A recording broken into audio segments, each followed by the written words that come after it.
Na-stress ka ba? Baka makatulong kami sa inyo. Una, alamin ang pinagmumulan ng stress. Matuto kang pahalagahan ang sarili. Makatutulong ang pagkakaroon ng sapat na tulog, healthy foods, at iba pang pangangailangan. Maging positibo ang pananaw at huwag pilitin o abusuhin ang sarili. Matutong magsabi ng no kapag hindi mo na kaya ang iniaatang na trabaho. Magsabi ka kapag kailangan mo ng tulong o suporta at ipahinga rin ang sarili. Take a break and relax din paminsan-minsan. Magkaroon ng healthy lifestyle at higit sa lahat, prayers. Paalala lang po mula sa Radyo Agila, dahil mahal namin kayo. Para ligtas ang pagbibiyahe sa daan, tiyaking nasa kondisyon ang inyong sasakyan. Dapat may sapat itong tubig, gasolina at langis. Maayos ang brake at tama ang hangin sa mga gulong. Tiyaking kumpleto ang toolbox. Isang paalaala para sa maayos na paglalakbay mula sa Radyo Agila.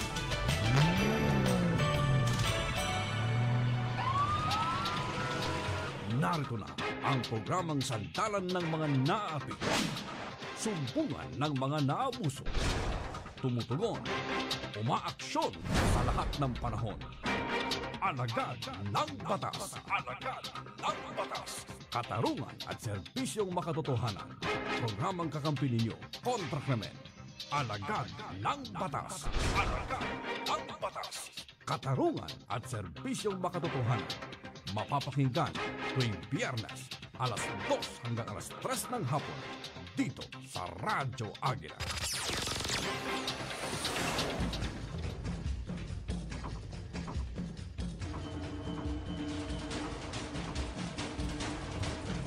Isang magandang hapon, Luzon, Visayas, Mindanao, worldwide. Ito po ang programang Alagad ng Batas, katarungan at serbisyong makatotohanan. Magsama-sama ho tayo hanggang alas 3 po ng hapon. Ngayon po ay, ang petsa natin ay... Anong petsa natin ngayon? Ngayon po ay June 27, 2025. Ayun. Yes po ngayon, Glenn. Yes. Pati petsa nalilimutan ko na. Okay, kumusta kayo? Sana po okay lang po kayo. Sa mga tagapanood po natin via Facebook Live, via YouTube channel. Ito po ang programang Alagad ng Batas, katarungan at serbisyong makatotohanan. At siyempre sa mga tagapakinig po natin via Transistor Radio sa DCEC Radio Agila 1062. Ito po si Kuyang Glenn Gatos, of course. At ako naman po si Patrol Woman Femory Octaviano mula sa Pika G. Ito mic natin, mic 3 ba? Mic 3, okay. Ulitin mo raw, ma'am. Ayan, ako po si Patrol Woman Femory Octaviano mula sa Police Community Affairs and Development Group or PNP Pika G. Ayun. Kumusta na? Mukhang atang matagal-tagal ka nawala, ma'am, ha? Medyo busy ba? Medyo busy. Oo, sir. Medyo busy din, sir, sa pag-news anchor din, sir, sa ating ibang programa. Naku, talaga nga. Oo. At, umbaga, halos kayo na rin yung laman ng mga balita pagdating po sa PNP, ma'am, pe. Ano? Oo nga po, sir. Okay. At this afternoon ay pakilala mo ating guest for the day, ma'am, pe. Ayan, para po sa ating masugid na tagapakinig at taga-subaybay ng ating programang Radyo Agila dito po sa Net 25. Nais po nating kilalanin ang ating panauhin ngayon, Sir Glenn. Walang iba kundi si Police Colonel Noel Ponolera ng PNP PRBS. Deputy Director, soon to be Police Brigade General. Alam mo naman kami rito, sir, nagpo-promote kami, ha? Nagpo-promote kami rito. Okay, Colonel Noel, magandang hapon. Welcome sa programang Alagad ng Batas. At kumusta naman po kayo? Magandang hapon po, Kuya Glenn at Pen from PKG. Yes po, sir. Kami po ay nandito ngayon sa ating programa upang magbigay kunting kaalaman tungkol sa PNP Retirement Benefits. Ayun ang gusto ng iba, ho. Magre-retiro kang pinakamasarap na ata ng buhay yan, di ba, ma'am? Yung magretiro ka sapagkat marami ka ng pera. Okay. Sir, saan muna kayo galing, sir? Saan muna probinsya niyo? Kikalalanin ka muna namin. Ang inyo pong panauhin ay taga Zamboanga po, ngunit sa kasalukuyan ay sa Laguna na po ako naninirahan kasama ang aking pamilya. Saan po sa Zamboanga, sir? From Zamboanga City. The City of Flower. The City of Flower. Chabacano, sir? Yeah. Buenas malas. Buenas tardes. akala ko buenas malas. Buenas tardes. Buenas tardes. Todos amigos. Ayun, marunong magtsabakano. Ang tsabakano, yun naman kanto ng Espanyol, no? Parang kanon. Broken Spanish. Broken Spanish. Dahil walang grammar talaga. Kasi. Hindi siya walang grammar. Walang grammar talaga. Doon ba nagmula yung Spanish bread, sir? Galing po ang Spanish bread sa Maynila. Sa bakery Sa bakery galing yan eh. Sa bakery galing. So paano ka nagpulis, sir? Kwento mo naman ngayon, bakit ka napasok ng pulis? Sino ba naging carry sa'yo na magpulis ka? Pag yung bang ikaw ba'y elementary, nung tinanong ka, paglaki ko, ikaw Noel, anong gusto mo paglaki? Paglaki ko, gusto ko pa maging pulit. Ganun ba? Paano mo naging pulis? Karamihan po sa naging kasagutan ko po, Kuya Glenn, ay magsundalo dahil ang Zamboanga po ay sentro ng Western Command na halos lahat ay makikita mo ang branch of services. Ang eroplano pag lumipad ay naririnig namin sa airport. I tried everything na pero di ko maintindihan na ba't ka nagpulis ka? Dito ako pumasa sa sa entrance examination ng PNPA. So tinuloy ko na. Nagtuloy-tuloy ka na. Tinuloy ko na Hanggang ayun. Thank you po. Ayun, alam mo ba, Mampe, sumikat dati yung yung mismong Zamboanga. Baka siguro nung sumikat yun, di ka pa pinapanganak. Ay, baka nga po. Yung Patrolman Rizal Ali Zamboanga Massacre. Alam mo ba yun? 1986. Di ka pa pinapanganak, di ba? Tapos sabi ko sa iyo. Gracious ka ba, di ba? So yun si General Batalla yun, sir, no? General Batalla. Naging ano pa yun. Colonel Abendad. Baka si Ma'am di pa niya masyado na yung nangyari na yun. 86 po yun. 86 ba? 87, no? 86, 87. Yung si Patrolman Rizal. Tapos naging pelikula pa yun yung gumanap nun ay si Ramon Revilla Sr., no? Opo. Patrolman Rizal Ali Zamboanga Massacre. Wala ka pa talaga nun, Wala Mampe. pa talaga, Baka kung mga magulang mo hindi pa rin magkakilala nun. Napagalat ang matanda na ako na, sir. 1985 story yan. 85, 86. Alam ko yung history na yan. Si that time, nandun kami, sir, sa Sultan Kudarat that time. Yung nangyari po yung bandugong yung hostage taking yun, no? Taking. Pero hindi tayo doon pupunta. Kasi sa aming pagbabalik, ay, magandang aming topic po ngayon, ha? Tungkol sa mga, pag-usapan natin, Mampe? Retirement and benefits po, sir. Gustong-gusto yan, sir. Retirement. Hindi lang sa, mga Hindi PNP personnel, pati, sir, ang mga dependents. Oo. Kapag binanggit mong retirement, magre-retiro ka na, pag-aagawan ka na ng mga anak mo eh. Sa benefits. Okay, babalik po kami. Diyan lamang po kayo. Tapos, mamaya, Mampe, pagbalik natin, ipasok ko natin ang report natin, tapos tuloy-tuloy na tayo sa talakayan, ha? Kaya sa pagbabalik ng Alagad ng Batas. Alagad ng Batas. Katarungan at serbisyong makatotohanan. EBC, Eagle Broadcasting Corporation. Ito ang Radyo Agila. Oras alas 2:17 po ng hapon. Ang oras na ito ay hatid sa inyo ng Gallium Construction Supplies Trading. Dealer ng lahat ng uri ng quality construction materials. Para sa karagdagang impormasyon, tumawag sa 441-2554. Serbisyong pangkabuhayan, napapanahong talakayan ukol sa dagdag kita para sa pangkabuhayan.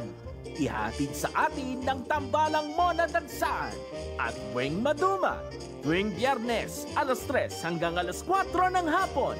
Dito lang sa Net 25 Radyo Agila. Serbisyong pangkabuhayan, napapanahong talakayan ukol sa dagdag kita para sa pangkabuhayan. Ihatid sa atin ng tambalang Mona Dagsaan at Weng Maduma tuwing Biyernes alas 3 hanggang alas 4 ng hapon. Dito lang sa Net 25 Radyo Agila. Alagad ng Batas. Katarungan at serbisyong makatotohanan.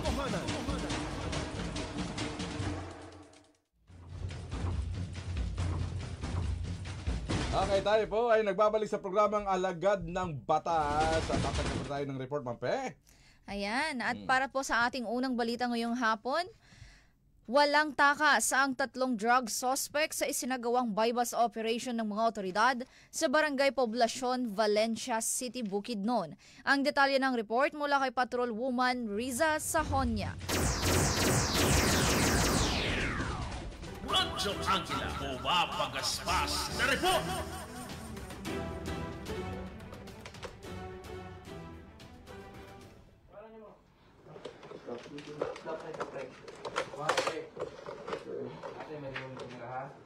Arestado ang 3 drug suspects sa isinagawang joint bypass operation ng City Drug Enforcement Unit at mga operatiba ng Valencia City Police Station sa Barangay Poblacion, Valencia City, Bukidnon. Nito lamang ika-26 ng Hunyo, taong kasalukuyan. Kinilala ni Police Lieutenant Colonel Brian M. Panganiban, officer in charge ng Valencia City Police Station, ng mga drug suspect na sina alias Kevin, alias Brian at alias Mike, mga lalaki at residente ng nasabing lugar.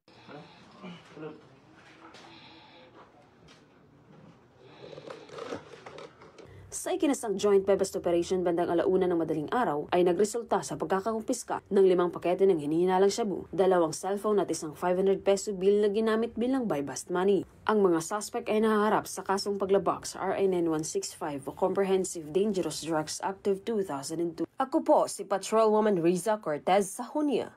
Matatag, matapang at matapat. Salamat Patrolwoman Sahonia. At para sa ating pangalawang balita mula sa Rehiyon 7, na aresto ng mga otoridad ang isang lalaking suspect sa pang-hold up ng isang driver sa Toledo City, Cebu. Bunsod ng maagap at mabilis na pagresponde ng kapulisan sa insidente, patuloy naman ang paalala ng pulisya sa publiko na agad na i-report sa mga otoridad ang anumang kahina-hinalang aktibidad upang mapanatili ang kaayusan at seguridad ng komunidad. Ang report mula kay Patrolwoman Judith Nicanor. Radyo Angela, bumapagaspas na report! Sa kulungan ang bagsak ng lalaking suspect sa pang-hold up ng Maxim driver sa Barangay Dumlog, Toledo City, Cebu matapos agarang aksyonan ng kapulisan ng Toledo City nito lamang nakaraan. Kilala ni Police Lieutenant Colonel Wilfredo I. Alarcon Jr., Chief of Police ng Toledo City Police Station, Cebu Police Provincial Office, ang suspect na si Rodaive na residente ng Barangay Langtad, Naga, Toledo City, Cebu. At ang biktimang si Jamerito, 49 anyos, na residente ng Sitio Kimba, Barangay Canhusong, Talisay City. Batay sa ulat ng mga otoridad, sumakay umano ang nasabing suspect sa biktimang Maxim driver sa South Bus Terminal patungong Talisay Tricycle Terminal, ngunit nang makarating na sila sa lugar ay nakiusap ang suspect na pumunta pa sila sa Campo 1, Talisay, Cebu at doon na ito nagdeklara ng hold up. Samantala, na-recover mula sa suspect ang isang caliber ng .38 revolver, 3 bala at 6 na pakete ng hinihinalang shabu. This is form part of our intense preparation. Actually, we have been conducting a series of simulation exercises, and part of this is mga scenarios nga pareha na hitabo ganina. So it so happen nga nang ready gid mitanan in any possible scenarios. So here comes nga ang usa ka tawo nga gikan sa Cebu City niagi og Talisay nya niangkal di sakay og motor nang sakay og Maxim. Karon pag abot niya og actually boundary pa sa Talisay o Toledo ang iyahang area nga mo declare siya hold up. Nya kay ongoing man ang ilahang operation, ongoing man ang iyahang pagkandak og hold up. So nagisigi sila pangita og area hangtod nga niabot sila diri sa Toledo City proper og nihangyo na ang maong biktima nga, sir dili lang ko, ayo lang ko kay gitiuna naman siya og armas sa likod. So pagtion sa armas niya sa likod niya, dili na po siya mahimuta, wa na po siya kahibaw unsa iyang buhaton, nihangyo na lang siya nga, sir wa man koy kwarta nang pwede og mo kuan na lang ko sir niya, wa na po koy gasolina, pwede munaog na lang ko sir kay iya lagi unta para iluwas niya iyang kinabuhi niya. Nihangyo na paningon man pudto ang kuan, ningon man pudto ang suspect nga sige i-drop lang ko diha sa area. So gi-drop sila diri sa sanging area dapit.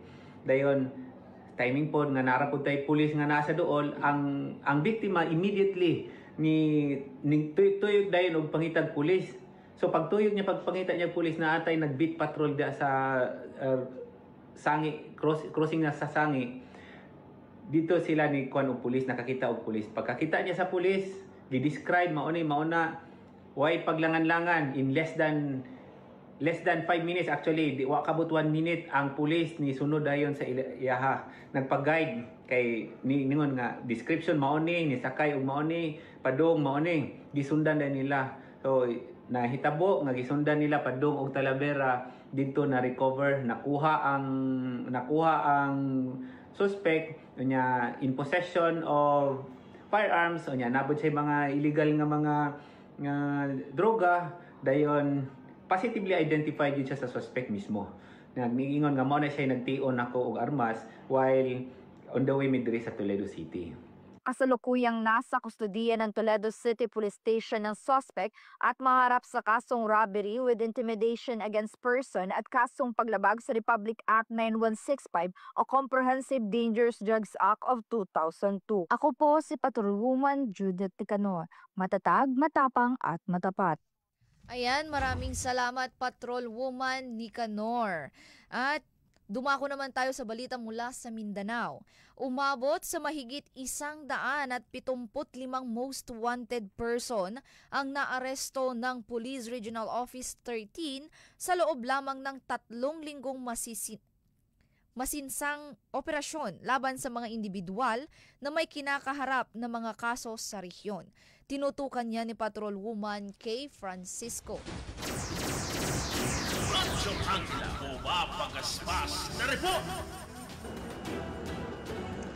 Kabuuang 175 katao, kabilang ang 37 most wanted persons at 138 iba pang wanted individuals ang naaresto ng mga unit ng Police Regional Office 13 sa pinaigting na operasyon mula Hunyo 1 hanggang Hunyo 23, 2025 sa buong rehiyon ng Caraga. Ayon kay Police Brigadier General Christopher N. Abrahano, Regional Director ng Police Regional Office 13, sa nasabing bilang ng most wanted persons, 9 ang nasa regional level, 15 sa provincial level at 13 sa city at municipal levels. Batay sa datos ng Regional Investigations and Detection Management Division, 13 ay nanguna sa operasyon ng Agusan del Sur Police Provincial Office. May 66 na naaresto, sinundan ng Surigao del Sur PPO na may 33 at ang Butuan City Police Office na may 32 na naitalang arestado. Samantala, 29 ang naaresto ng Surigao del Norte Police Provincial Office, 10 mula sa Agusan del Norte PPO at 5 naman ang mula sa Dinagat Islands PPO. Mananatiling matatag ang PNP Caraga sa pagtupad ng mga warrant of arrest na ini-issue ng iba't ibang korte sa rehiyon. Kasabay nito ay patuloy nating ipinapatupad ang mga special laws upang supilin ang iligal na gawain at tiyakin ang kapayapaan at kaayusan sa Caraga. Makakaasa ang publiko na magpapatuloy ang maigting na kampanya ng Police Regional Office 13 laban sa kriminalidad bilang bahagi ng tapat na paglilingkod ng kapulisan tungo sa isang ligtas at maayos na pamayanan. Ako po si Patrolwoman Kay Francisco. Matatag, matapang at matapat. Maraming salamat Patrolwoman Francisco. Okay, break kami ulit. Tapos talakayan na kami. Babalik po kami ha. Diyan lamang po kayo. Alagad ng batas. Katarungan at serbisyong makatotohanan.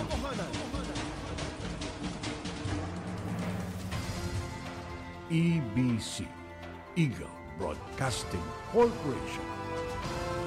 Ito ang Radyo Agila.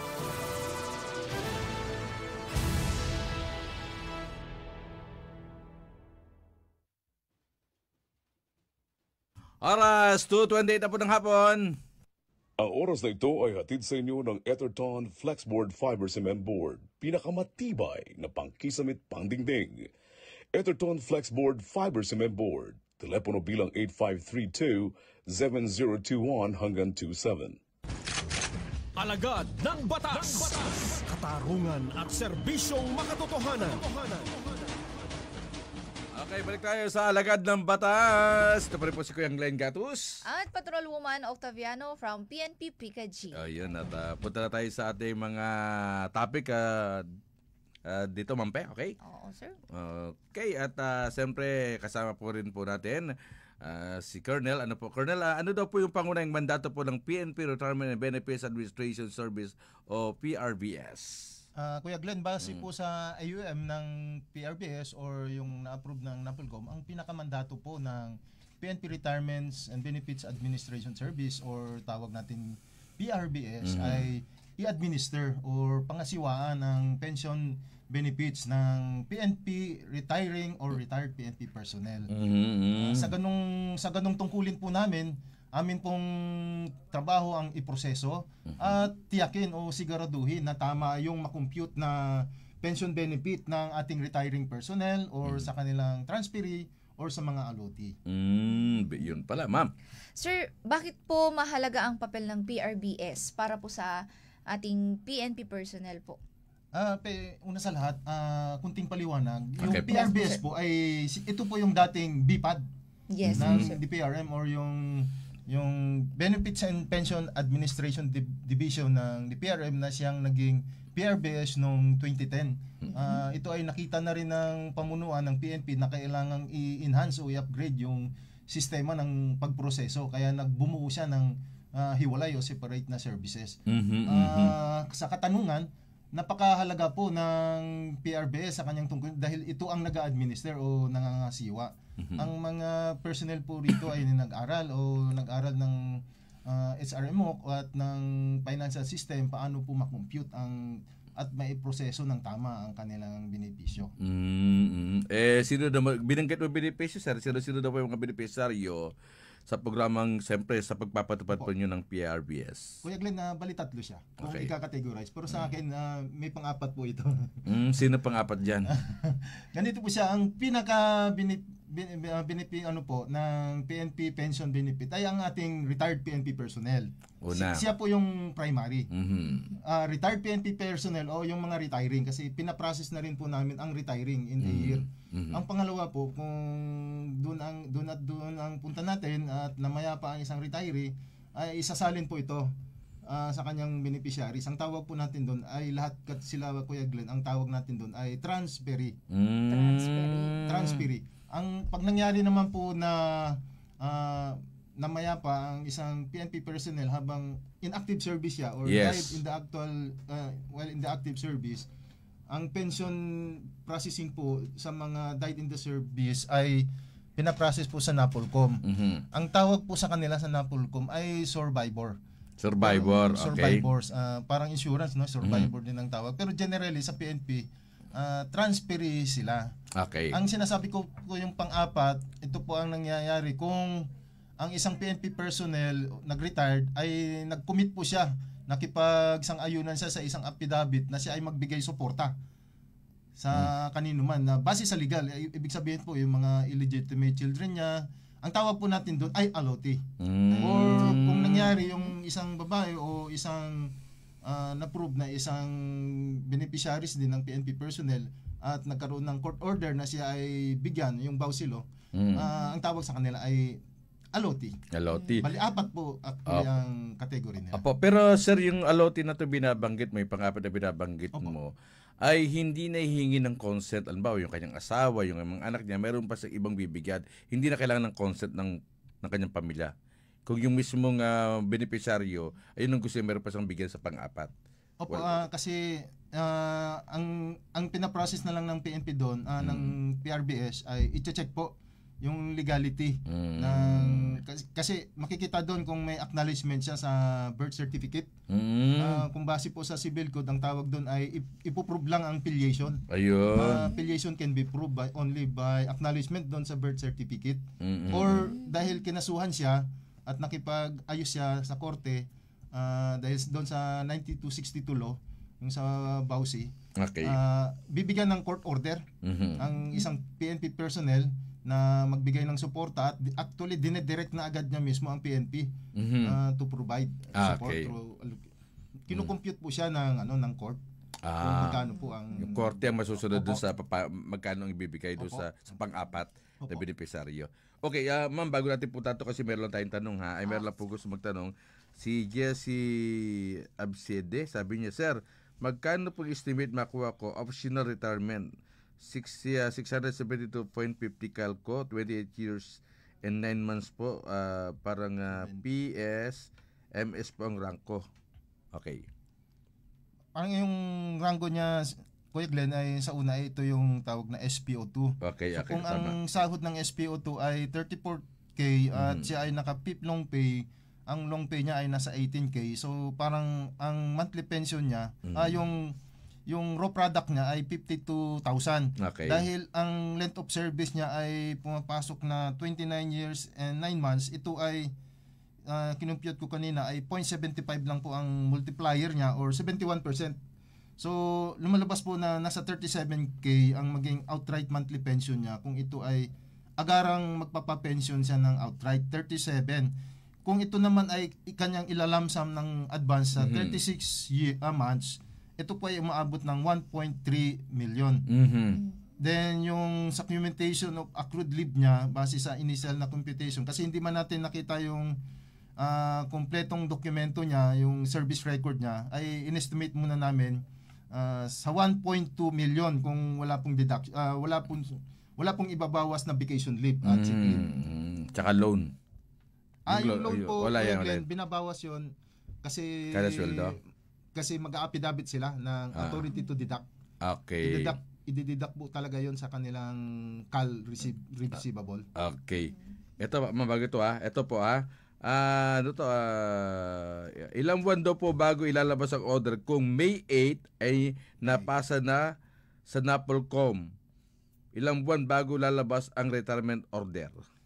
Yung May 8 niya ba, Kuya Glenn, ay nag-a-apply siya ng optional at itong May 8 ay sa kasalukuyang taon na 2025. Ngayon daw po ito. Para po ito optional ata. Early retirement. Pinoproseso po kasi ito hanggang sa ma-approve siya ni kami po ang magproseso ng approval. Kaya sa PRBS kasi i-check muna kung qualified siya. Kung papasok siya doon sa section 40 ng 6975 na supposed to be dapat naka 20 years in service, yung minimum requirements of the law. Then ipaprocess namin siya hanggang sa i-approve siya ni DCA.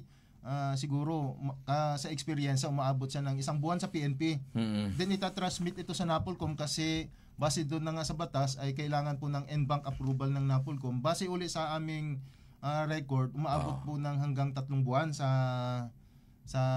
NAPOLCOM. So humigit kumulang po aabot ng 4 months bago magkaroon ng retirement order ng optional sa DPRM. Kaya po ito ay sinasuggest parati namin, Kuya Glenn, na pag ang personnel na mag-optional, at least sana 1 year bago mag-take effect kasi aabutin ng minus 4 months nga yung estimate namin. Meron na lang po siyang mga 8 months to process. Then ang optional po kasi ay wala pong pondo pa sa PNP, dadalhin sa ipapa-approve pa DBM, yan? O si papa-approve sa DBM para pondohan? 4 months. Kaya tama. Para po pag-retire niya in a year, saka pa lang po ma-approve sa DBM. So pinaka-the best po sana talaga 1 year. 1 year Pero for example, sir, kasi kaya siya mag-early retirement optional because health problem. Alam mo naman, minsan yung mga pala kakasakit, kumbaga hindi wala na sila kapasidad masyado sa kanilang duty. So imbis na magpapatuloy sila, so mag-early retirement na lang sila kasi siyempre di natin minsan alam na dinadapuan po ng karamdaman. Wala naman pong pagbabawal kasi ito ay constitutional mandate na kung gusto nang magpahinga ng isang tao. Ang ano lang po ng MC ay hanggang 3 months po sana. Kasi sabi nga doon sa isang circular sa DPRM, pinaprocess pa rin namin kahit 3 months before retirement na lang. Okay. Kasi kaya lang dapat maintindihan po, Kuya Glenn, ng nagbabalak mag-optional, naabot yun ng hanggang 10 to 12 months bago ma-approve sa DBM ang kanilang retirement claim. Okay. Madidelay po. Madidelay po kung kulang na sa panahon ang agaran nilang kagustuhang mag-retire ng optional. Ito raw, 25 years na raw siya ngayong September. 25 years. In service. Pwede na ba yun? Kung 25 years 20 years lang po ang requirements ng... Siguraduhin lang niya po na walang mga suspension doon. Yun. Dismissal kasi kinukompute po yun. Nakikita po yun ng counting. May Kaya pinaprocess. Okay. Sinecertain lang namin sa PRBS na pag binawas po yung mga deductibles doon na leave of absence at mga dismissal, suspension, ay qualified pa rin sila. Okay. Mampe? Sir, paano naman po pinaproseso ng PRBS ang retirement benefits po ng isang PNP personnel? Ma'am, sa ngayon, kung dalawang bagay po kasi ipaprocess natin ang retirement claim ng retiring. Iba po ang proseso doon sa transferee at saka sa allotee. So kung sa kung sa PNP personnel po, effective itong January ng kasalukuyang taon, meron na po tayong online system, yung PNP Automated Retirement Processing System o PARPS, na ang data po ay ina-upload doon, Kuya Glenn, sa PARPS. Sa system yun, online submission po yun. Ang ano po kasi doon, ang isa-submit na lang nila, actually na lang, yung authorization to deduct, dahil baka po may mga loan sila, yung updated form ng STI1, 2x2 picture, kasi yung ibang dokumento po, Kuya Glenn, ay ang appropriate PNP offices na ang mag-a-upload doon sa system. Ang mag-a-activate po ang system, ang PARPS, kung na-issuehan na po tayo ng retirement order. Kasi pag inilabas na yon ang retirement order, mismo si DPRM, kasi kasama siya sa updating po sa system, i-upload niya na yung retirement order. Pag na-upload na po yung retirement order ng isang PNP personnel, compulsory man yun o optional, maano lahat yung concerned agencies doon na involved sa system, ma-alert. Meron na palang ganito. So ipaprocess yung mga document nila, i-upload. Kami i-upload din kung ano yung requirements. Ang kanila na lang ang pag-file ng ombudsman clearance, kasi ito ay personal pa rin. Pero yung NAPOLCOM clearances, kami na sa PRBS actually ang nagpo-process. Kami i-upload na lang po. So kung ang katanungan ay gaano po ba katagal ang katanungan, kung ito ay makumpleto lang po sana ng maaga, kung compulsory po, at least 2 months ang sabi ng finance service na masumiti na, at ito ay itatransmit namin sa DC, maaging available po after 3 to 5 days after retirement.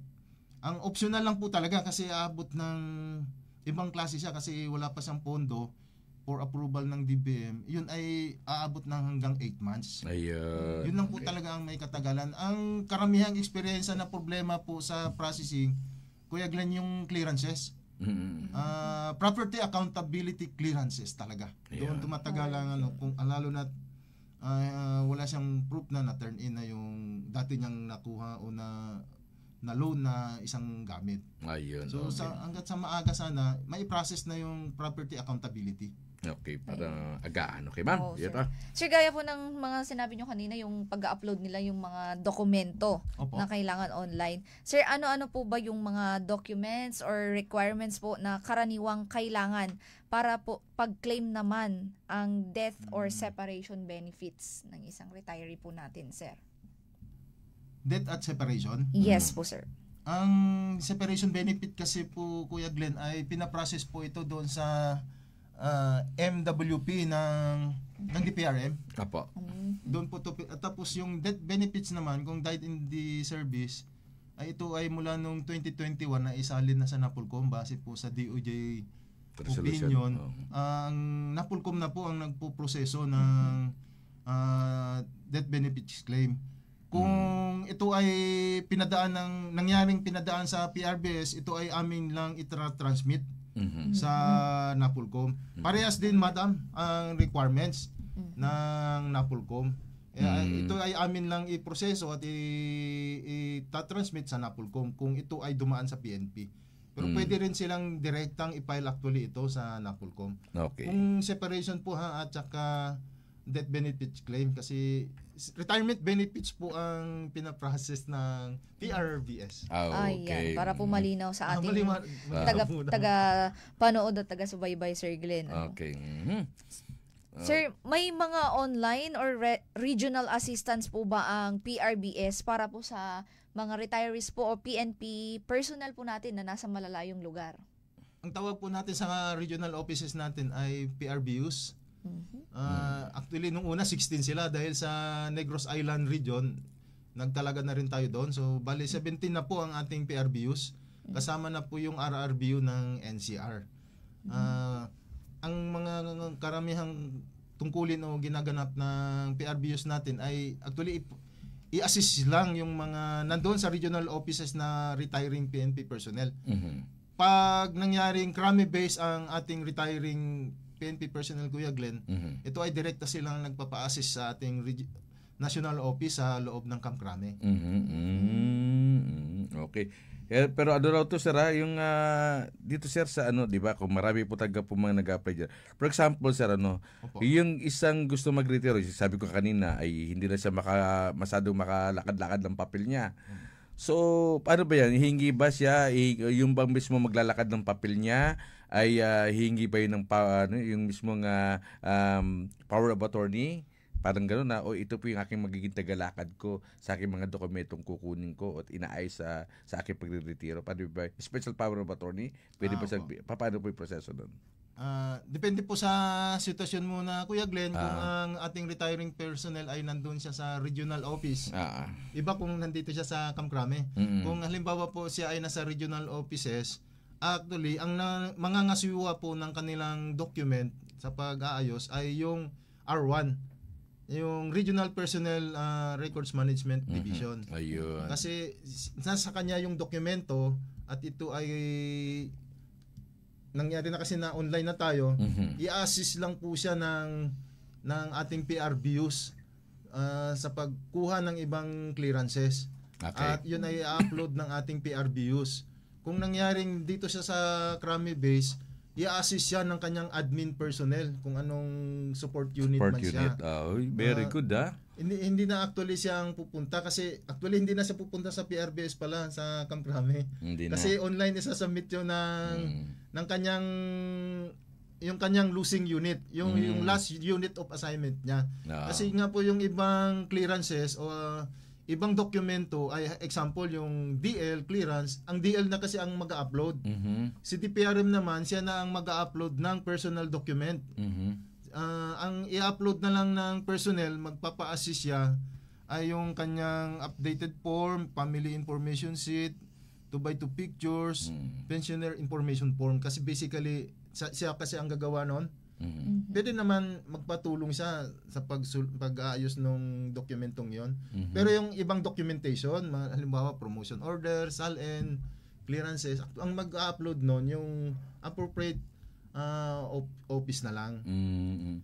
Bali maluluwagan po ito kasi may iwas sila sa red tape. Tama. Kaya nababanggit yan noong mga panahon nakabit ako sa Crame. Hindi pa ganoon katindi yung wala pang online Sa gilid ang daming mga di ba, yung mga ako lang mag-ayos ng papel mo, ako lang mag-ayos ng mga dokumento mo, mga ba yun sir, mga pixer? Di ba ang dami dati yun pero ngayon hindi na to mapipixer, wala na. Maliban Kuya Glenn kung yung code niya kasi naka-code po yung pag nag-retire na siya, i-load yung pangalan niya doon sa PARP sa system na yon. Patadalan siya sa email niya at SMS na ito yung paano ka makapag-enroll doon sa system. Actually, tiningnan ko uli kanina. Actually, isa-sign in na lang niya. Pipindutin lang niya actually yung sign in na naka-ready form. Delikado kapag scammer mga yan. May scam. Yung sa email niya po yung sa email. I-sign in niya yon tapos tuturuan siya na change password. Okay. So, mangyari nun, siya lang actually ang makakaalam na sa kanyang account. Kung yun ay patingnan niya sa iba, okay lang sa anak. Yun nga sa binabagyo. For example, sa wala sa capacity gano'n. So, sa anak ba niya, sino ba yung pagtitiwalaan niya? Kasi yung password lahat. So, yung mismong anak niya man o sino ang pagtitiwalaan niya, siya yung nakakalam sa lahat ng transaksyon. At siya rin ba yung pwedeng merong otoridad na kukunin yung cash? Kumbaga, binibigyan ba niya na ito ng otoridad? Paano? Ay, Kuya Glenn, sila na bala nun. Sa retiree yun. Sa retiree talaga, Kaya lang nga sa yung pag-claim. Kasi ako na daw po mag-claim, ako na mag-withdraw. So, nasa kanila ng pag-uusap yun. Opo. Ayun. Hindi, Kuya Glenn, pag na-approve na po ni Chief PNP, kasi nasa office na po ni Chief PNP, yung ATM po namin ngayon bilang active, yung active payroll account natin, pag na-approve na ni Chief, kasi okay na sa land bank yun, pag ito ay na-approve ni Chief at ma-implement na, yung payroll account namin ng bilang active, yun na rin kasi ang magiging pension account. So, para isahan na din sir. Para isahan na lang ang hindi na magbabago ng pension. Ngayon, nasa pag-iingat na po yun, Kuya Glenn. Ng isang retiring personnel kung saan mapunta yung kanyang ATM account. Ayun. kailangan dapat paigat. Yes, ma'am. Sir, may tanong po dito yung yung kaklase ko po nung college. Sabi niya po, sir, paano po ma'am yung tatay ko? Kaka-retire lang po siya, pero na-paralyze. Retired po siya, Krami Base, pero nandito po kami ngayon sa probinsya. Ang probinsya po nila, sir, is sa Region 3. Paano daw po Central yun, sir? Luzon. Yes, ang po, tatay nyo po kaya ay isang pensioner na? Ibig sabihin nagpe-pensyon. Hindi, kare-retire pa lang daw po. Kaka-retire lang po, sir. So, hindi natin alam sa ngayon kung nakapag-process na. Gusto ko na lang malaman, kung may feedback ko sa programa, ano na ang estado, kasi ang sabi, kare-retire. Yes, so, po, hindi sir. natin alam kung nakapag-process na or hindi. Ng kanyang pension. Okay. I hope na kung ano ba siya, Krami Base? Yes, I daw hope po, sir. na assist siya ng kanyang admin personnel sa Krame. Kasi nga ito ay online ang pag-submit. Ayun. Wala namang problema kung ano ang estado natin, kasi kung tayo ay isang retiree na, i-account lang tayo quarterly ng PRBS.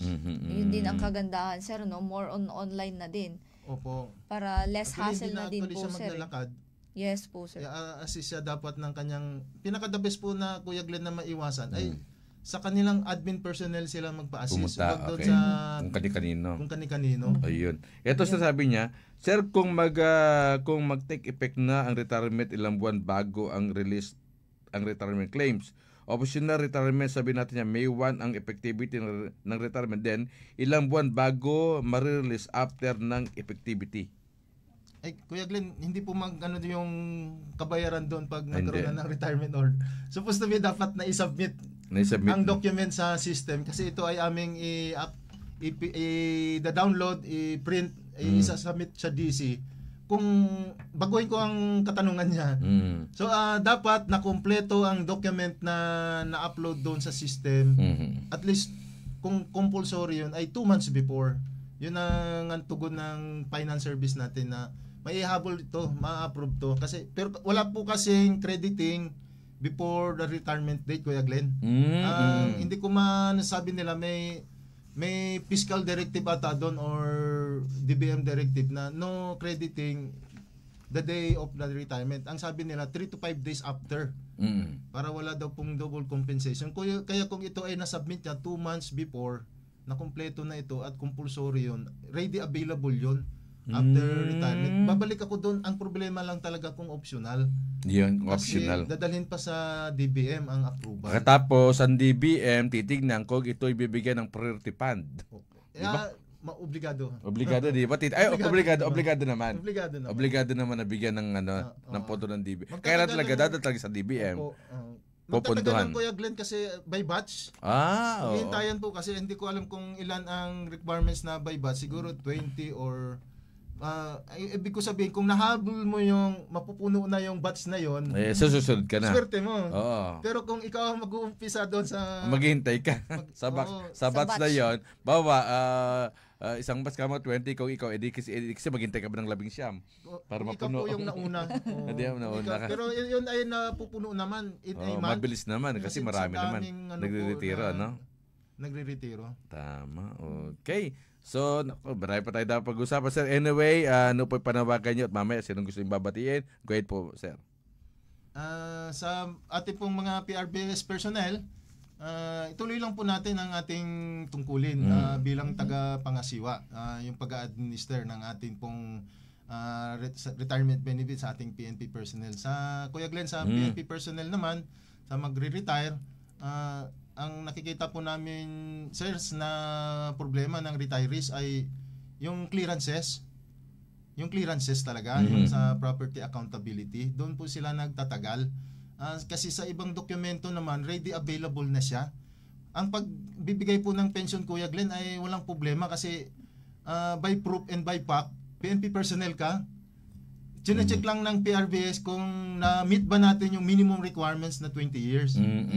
Sa ating pong liderato sa PNP, rest assured na, sir, ay ang PRBS ay ituloy. Hindi namin to anong oras man ng ay amin itong ipoprocess at siguraduhin po namin na maibigay ang tamang dokumento, may tamang benepisyo, tamang komputasyon para sa ating mga naman, Kuya Glenn, sa mga beneficiaries, sana mag-attend din sila kasi invited sila sa pre-retirement seminar. Ayun, pumunta po kayo para malaman yun. Virtual po yun, Kuya Glenn. Virtual no pala. need to visit Krame, virtual. Ang amin pong retiree ay inaanyayahan namin na sumali sa online seminar. Ito po ay 1 year before. Okay. Pag may order na sila, sinasama na lang yung para matutunan din nila ang problema. And sana hanggat active pa ang ating mga retiree o nandiyan pa sila, sana makapag-process na sila ng Certificate of Legal Beneficiary para po kung sakasakali pong nangyari po ang hindi natin inaasahan, identified na po, Kuya Glenn, kung kanino po talaga itatransfer. Kasi ito po yung isang nagbibigay hindrance sa amin, yung pag-transfer, kasi po isi-certain natin na tama yung PSA document at sila po ba talaga yung tamang tao. Pero kung habang active pa sila, kasi wala po tayong ready, yung sa mga matagal na pong retired, wala po kaming prepared data kung kanino isasalin. Ayun. Sa ngayon po, yung unti-unti pong nag-a-apply na sila. Very good. Pero ito pong retiring sa ngayon, nire-require na po namin sila na ma-prepare yung Certificate of Legal Beneficiary sa kanila pong mga beneficiary. Ayun. Nang sa ganun po ay wala pong ibang makakapag-apply kundi sila yung lang. legal lang po talaga. Walang ibang magtatangka. Okay. Sir, sino gusto yung batiin bago tayo tuloy magtapos? Bitin yung oras natin. May part 2 kaya tayo dito. Alam ko marami magtatalong dito. Actually, may mga talong pa eh. Pwede ba tayo part 2? Sasagutin naman natin. Pagdating sa benefits, ang dami Hindi naman yan science. Oo nga, science Hindi naman yan science at na mahirap at hindi naman mathematics. Kasi ang kasagutan dyan ay araw-araw na po namin hinaharap. Kahit po nakapikit kayo rito, alam na rin yung sagutin to. Kahit naka-close eyes po ay masasagot po natin. Walang problema. So may part 2 tayo mampi ha. Alam mo, sa totoo lang marami Kaya sa susunod, ipa-plug na natin to ulit. Para yung mga magre-retiro ng pulis, sa magre-retiro ng pulis, optional explanation. Tututok na kagad sila. Sa susunod, iano namin to. Susunod, panawagan natin muna isang linggo para pagka-upo rito ni Sir, puro lang sasagot sa mga tanong. Diba? Sir, gusto yung batiin, Sir? Go ahead. Batiin na lang namin ang aming pong butihing direktor ng PNP Retirements and Benefits Administration Service na meron pong ibang pinuntahan kanina, Kuya Glenn, may other activities kami. Yes po. Kaya ako na lang po ang nag-commit na maparito kay Police Brigadier General Jonas Amparo, Sir. Ayun. Ang amin pong butihing PNP na si Police General Nicolas Torre. Ayun. Sa Bagong Pilipinas, Sir, pagpatuloy natin na ligtas ang ating pamayanan at bilang sa PRBS, hindi ba namin maibigay ang ligtas na pamayanan dahil nandun kami sa opisina at nagtatrabaho ang tamang benepisyo na ma-compute ng tama. Ayun, ma'am. Siyempre, sir, gusto ko din idagdag, sir, doon po sa mantra po ng PNP ngayon, sir, no? Huwag niyo nang hanapin ang mga pulis sa presinto sapagkat sila ay nasa loob na ng inyong mga telepono. Dial 911, darating sila sa loob ng 5 minuto. Ayan. Dahil po ang 911 po ay bukas 24/7 at maaari po tawagan kahit walang load at handang tumugon sa anumang uri ng emergency. Ipagbigay alam sa inyong mga pamilya, kaibigan, at syempre sa ating komunidad sa panahon ng pangangailangan, 911 ang inyong tatawagan. Susubukan ko si Ma'am Pe tawagan na sa 911 na. Ayun Pe, pumunta ka sa akin dito in 5 minutes. Hindi si Ma'am Pe. Ganun kabilis yan. Di ba? Binabanggit mo rin sa tawag. Hindi po, gusto ko mo pumunta sa akin si ganito. Hindi ba? Di ba tama yan? Kung sino pinakamalapit kasi na ma'am sa area, sila yung magre-response. Ayun po. Yun lang po ibig po sabihin. Kung sino pinakamalapit sa area, sila po agad po unang magre-response. Alam mo, sinubukan yan nung doon sa nakalapit na araw. Wala pang 3 minutes. Dumating. Hindi lang basta ganito nakapulis may kasamang SWAT. Itong lalaki ng mga dalang barit. Hindi, sinubukan lang, dumating. Very good ang ganitong programa sapagkat nakikita na po natin ang pulis nandito. Naku, hindi natin masagot yung ibang mga tanong, sir. Ito, payslip, pinagtatanong at iba't iba pa. Siguro sa susunod, sir, may part 2 tayo dito. So, natin. Sila ma'am, sila ba yung kasama natin, ma'am? Ayan ma'am, at syempre, babatiin po din natin, sir, Opo. ang ating bagong kasama po Yes. na officer sa TV and Radio Production po, sir, si Ma'am Cherry po, sir, ang Police Captain Cherry Vicente po, Ay, Ma'am sir. Cherry, Ay, ma'am. magandang hapon. Sa susunod, kasama ka namin sa pag-upo, ha? At sino yung kasama natin isa, ma'am? Sir? Samahan namin sa PRBS. Ayun, si Turingan. Ayun, si Sir Turingan. Okay. Wala ka na babatiin, ma'am? Wala na po, Okay, wala na, sir. Wala na po. Wala na rin.